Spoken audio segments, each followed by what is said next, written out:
Hey guys, how's it going? It's your boy, Big Boy Gaming here, and today I'm trying something different. Today I will be diving into the history of the happiest country on earth, Finland. Now I must tell you I will be covering the history of modern Finland, which in my opinion is from 1917 to 2021. So don't get triggered and be like, you're not covering all of the history of Finland, only the good parts. Ugh.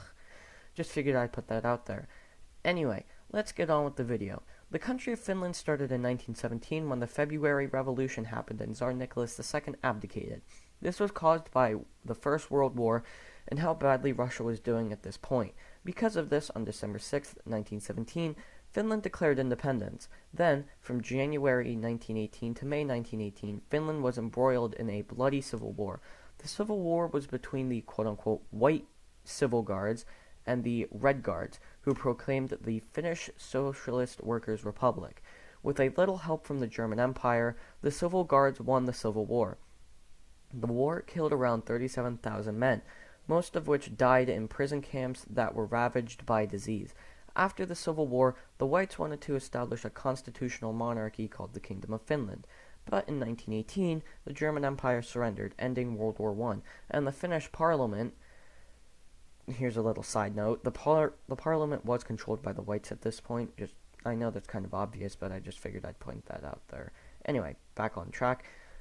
The Finnish parliament decided it wouldn't be a good idea to do so and decided to become a republic. The first president was this guy, Carlo Julio Stalberg. I don't know how to pronounce that, guys. Please don't be mad. I don't know how to pronounce Finnish. You're going to see a lot of that with, Finnish names and stuff. So, anyway, Finland really didn't get into any wars after this until 1939. On November 30th, 1939, the Soviet Union, led by Joseph Stalin, declared war on Finland to gain more land and, quote-unquote, protect Leningrad. If you guys know about the Winter War, then you know how the Soviets got their butts handed to them by the much smaller Finnish army. This war is where the infamous sniper Simo Häyhä killed around 500 Soviet troops.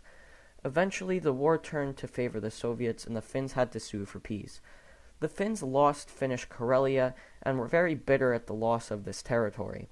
Then, in 1941, when the German Reich declared war on the Soviet Union, Finland wanted to get its former lands and did the same thing and launched Operation Kilpaperjedis. I'm so sorry for butchering this. Operation Kilpaperjedis was when Finnish troops marched into the demilitarized Åland Islands. Finland, at first, did pretty well gaining these territories. But in 1944, while Germany was rapidly getting pushed out of the Soviet Union, on September 5th, 1944, the Finns and Soviets signed an armistice. Part of the armistice was the expulsion of all German forces from Finland. The Germans refused to leave, and from September 1944 to November 1944, German forces and Finnish forces clashed in what is known as the Lapland War. Eventually, all German forces were expelled from Finland. Finland lost around 97,000 soldiers and had 197,000 wounded in the Second World War. Despite Finland's efforts, they did not get back their former territories and had to limit their army size and how it works. Finland remained neutral in the Cold War and tried not to get entangled in international conflicts. In 1955, Finland joined the Nordic Union, which contained Sweden, Norway, Denmark, and Iceland. Finland also joined the United Nations in 1955.